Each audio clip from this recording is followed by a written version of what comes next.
Pendahuluan. Plato adalah salah satu filsuf besar Yunani kuno yang pemikirannya banyak mempengaruhi teologi dan filsafat barat. Meskipun ia hidup dalam konteks budaya yang berbeda dari kekristenan, gagasannya tentang Tuhan tetap relevan untuk dipelajari. Plato berbicara tentang yang satu deon atau demiurge sebagai prinsip penciptaan dan kesempurnaan. Pemikirannya ini menjadi dasar dari banyak konsep ketuhanan dalam tradisi filsafat berikutnya, termasuk pemikiran para filsuf Kristen awal. Pemahaman tentang Tuhan dalam pemikiran Plato seringkali dikaitkan dengan ide-ide tentang kebaikan tertinggi, keadilan, dan keindahan. Gagasan ini menjadi jembatan antara pemikiran rasional dan iman dalam dunia yang semakin modern. Pemikiran Plato menawarkan pandangan yang reflektif dan filosofis tentang eksistensi Tuhan yang tidak hanya mengandalkan dogma, tetapi juga penalaran logis. Oleh karena itu, penting untuk memahami konsep Tuhan menurut Plato, agar kita dapat melihat bagaimana gagasan ini dapat memberikan wawasan baru dalam memahami konsep ketuhanan secara lebih mendalam. Kita masuk dalam pembahasan biografi Plato. Asal-usul Plato, baik tempat maupun tahun kelahirannya, masih belum dapat dipastikan. Ada sumber yang menyebutkan bahwa Plato lahir di Athena, namun ada juga yang mengatakan ia berasal dari Pulau Aegina. Mengenai tahun kelahirannya, beberapa pendapat menyatakan 428 sebelum Masehi. Sementara lainnya menyebutkan 427 sebelum Masehi. Plato dilahirkan dalam keluarga yang memiliki pengaruh besar di kancah politik Sin. Ayahnya, Ariston, adalah bangsawan yang merupakan keturunan Raja Kordus, raja terakhir Esin yang sangat dihormati. Ibunya, Priktion, berasal dari keturunan Solan, seorang negarawan besar dan tokoh penting dalam sejarah Athena. Plato merupakan murid Socrates, filsuf yang sangat berpengaruh dengan metode dialektika yang membentuk dasar pemikiran Plato. Pengalaman Plato dengan Socrates sangat menentukan kehidupan dan pemikiran Plato, terutama ketika Socrates dihukum mati pada tahun 399 sebelum Masehi. Kematian Socrates meninggalkan kesan mendalam pada Plato, yang kemudian menulis banyak dialog yang menggambarkan ajaran dan percakapan Socrates. Setelah kematian Socrates, Plato melakukan perjalanan ke berbagai tempat, termasuk Mesir dan Italia, di mana ia terpapar pada berbagai tradisi pemikiran. Kembali ke Sin, ia mendirikan akademi, institusi pendidikan pertama di dunia barat, yang menjadi pusat studi filsafat dan ilmu pengetahuan selama berabad-abad. Di akademi, salah satu kontribusi terbesar Plato adalah teori dunia ide, yang menyatakan bahwa dunia nyata hanyalah bayangan dari dunia ide yang lebih tinggi dan sempurna.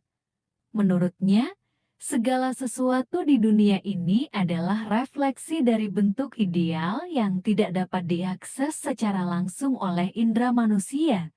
Konsep ini menjadi dasar bagi banyak pemikiran filosofis dan teologis di kemudian hari. Dimensi metafisika ketuhanan Plato. Dimensi metafisika ketuhanan Plato dalam Cratylus, salah satu bukunya Plato, menyatakan bahwa Tuhan tidak dapat diidentifikasi dan bahwa esensinya tidak dapat diidentifikasi. Beberapa nama yang digunakan untuk menggambarkan sifat-sifat Tuhan bukan berarti manusia benar-benar memahaminya sepenuhnya. Nama-nama tersebut hanya mencerminkan pandangan terbatas manusia tentang Tuhan. Semua yang dimaksudkan dengan nama itu adalah anggapan manusia tentang Tuhan. Ketuhanan tidak dapat digambarkan dengan kata-kata atau gagasan yang universal. Meskipun Plato menentang naturalisme dan antropomorfisme terhadap keheranan, dalam hal ini dia tetap mempertahankan konsep ketuhanan dalam filsafatnya. Dalam eksistensi Tuhan, Plato melihat bahwa baik orang Yunani maupun non-Yunani percaya bahwa Tuhan ada. Jika tidak, Tuhan tidak akan dianggap sebagai konsep universal. Menurut Plato, Tuhan adalah realitas yang paling jelas dan tidak dapat diragukan lagi. Ada penyembahan kepada Tuhan menurut adat istiadat lokal. Penyembahan Tuhan pada masa Yunani kuno didasarkan pada kepercayaan politisme ini terlihat dari kuil-kuil seperti Parthenon yang dibangun untuk Dewi Ajana, patung-patung dewa-dewi, persembahan hewan kurban, serta festival keagamaan seperti Panathenaia dan Olimpiade yang diadakan untuk menghormati dewa-dewa. Seperti Zeus, ritual-ritual ini menunjukkan integrasi antara kepercayaan lokal dan penghormatan terhadap dewa-dewi dalam kehidupan sehari-hari. Pengetahuan tentang Tuhan didapatkan melalui mitos dan kisah-kisah yang diwariskan dari satu generasi ke generasi berikutnya. Ini adalah salah satu bukti yang diajukan oleh Plato mengenai keberadaan Tuhan. Bukti lain yang disampaikan Plato terkait keberadaan Tuhan adalah pengamatan terhadap bumi, matahari, bintang-bintang, alam semesta, serta fenomena luar biasa seperti pergantian musim dari tahun ke tahun dan bulan ke bulan, yang menunjukkan keberadaan Tuhan.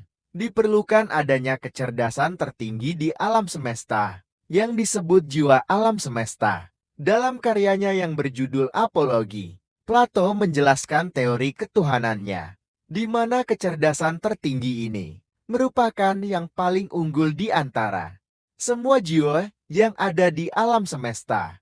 Semua jiwa yang ada di alam semesta berasal dari kecerdasan tertinggi tersebut dan pada akhirnya akan kembali kepadanya, yang disebut sebagai Tuhan atau jiwa alam semesta. Kita masuk dalam eksistensial ideal. Pemikiran Plato mengenai bentuk-bentuk atau ide-ide menjadi dasar ketenarannya. Ketika Sokrates bertanya kepadanya, misalnya, apa itu keindahan atau apa itu keberanian?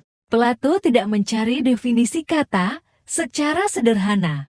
Ia ingin menemukan esensi atau hakikat dari entitas abstrak yang ada di balik konsep-konsep tersebut.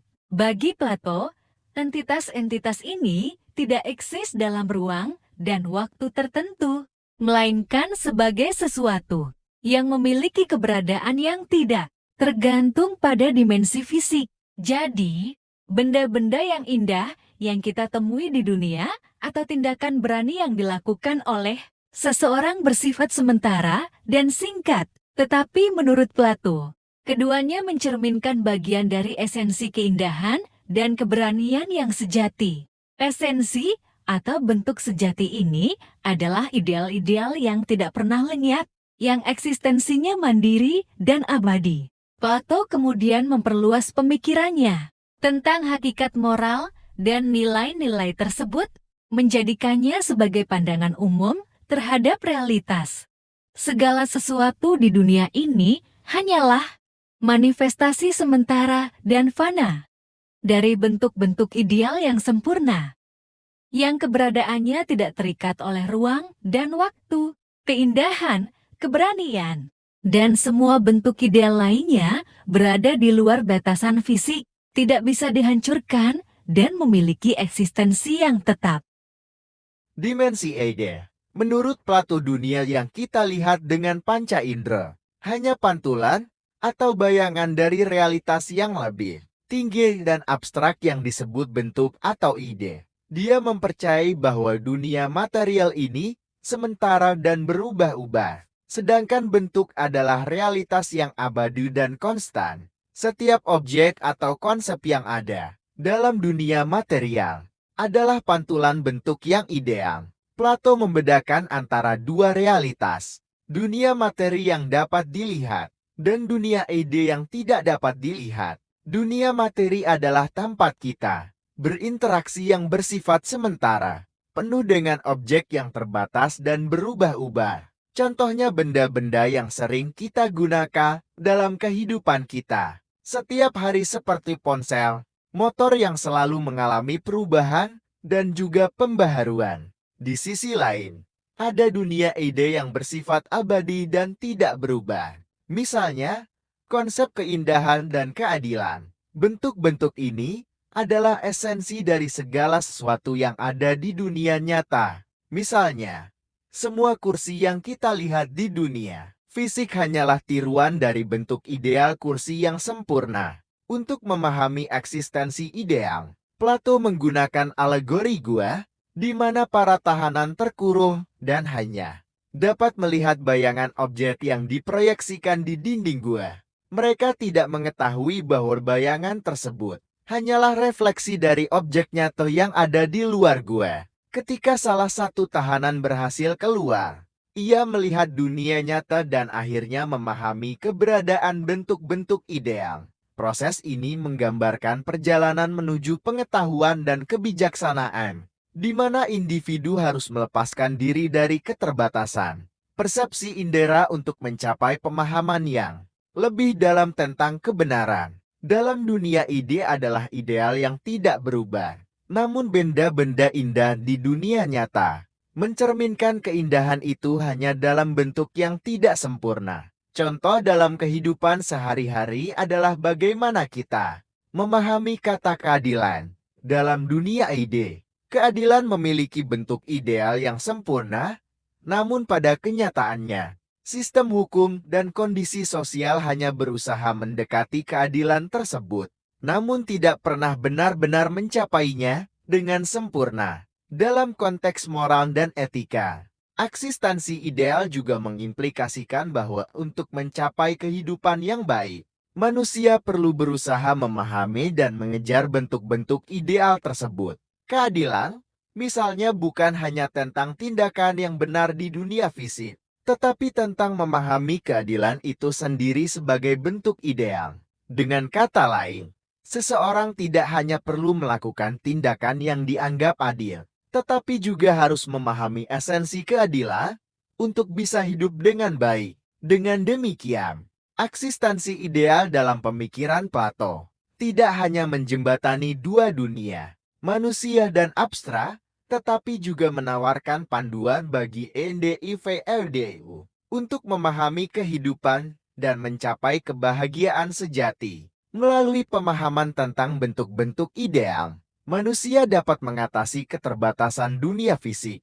Kita masuk dalam ketuhanan Plato sebagai jiwa alam semesta. Tuhan dalam pemikiran Plato dipahami sebagai jiwa alam semesta yang berfungsi sebagai sumber utama dari semua gerakan dan keteraturan di alam. Konsep ini menekankan bahwa Tuhan bukan sosok yang berpribadi, melainkan entitas impersonal yang menggerakkan dan mengatur segala sesuatu di dunia fisik. Tuhan menggerakkan matahari, bintang-bintang, dan semua benda langit, memastikan bahwa mereka berada dalam orbitnya masing-masing. Dalam hal ini, Tuhan berperan sebagai prinsip penggerak, yang disebut jiwa bagi benda-benda langit, sementara benda-benda tersebut secara fisik merupakan tubuh Tuhan. Sifat Tuhan dapat dipahami lebih dalam melalui sifat-sifat jiwa manusia.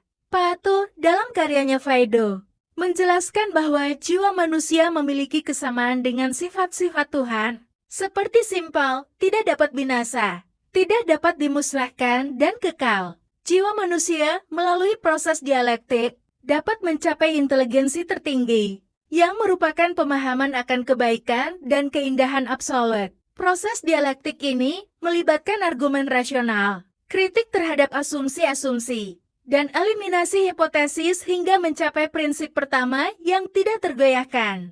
Sifat-sifat ketuhanan yang melekat pada jiwa manusia menjadikannya immortal, yang berarti jiwa manusia memiliki potensi untuk mengenal dan memahami sifat-sifat Tuhan. Dengan demikian, melalui pencarian pengetahuan dan pemahaman yang mendalam, manusia dapat mengakses dan menyadari keberadaan Tuhan sebagai jiwa alam semesta. Konsep ini menunjukkan bahwa keteraturan dan keindahan yang ada di alam semesta tidak mungkin terjadi tanpa adanya inteligensi tertinggi, yaitu Tuhan yang menggerakkan dan mengatur segala sesuatu, memberikan makna dan tujuan bagi seluruh eksistensi. Kita masuk dalam Tuhan sebagai demiurge. Dalam pemikiran Plato, Tuhan dipahami sebagai demiurge, yang secara etimologis berarti dia milik umat dan bekerja. Demiurge bukan pencipta dalam arti tradisional, melainkan lebih sebagai pembentuk atau pengatur yang bekerja dengan materi yang sudah ada.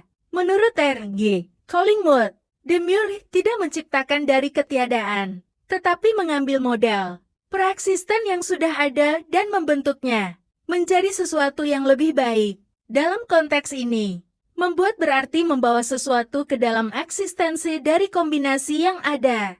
Sedangkan mencipta berarti melahirkan dari unsur yang tidak ada.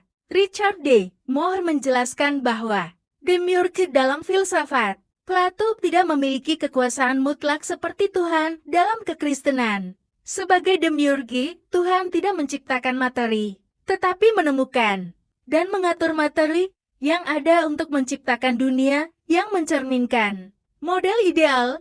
Dalam hal ini, demiurge berfungsi seperti seorang seniman yang menciptakan keindahan, serta berusaha untuk membuat dunia ini lebih indah dan teratur. Demiurge dianggap sebagai sumber stabilitas, ketertiban, dan keteraturan, tetapi bukan sebagai penyebab dari segala sesuatu.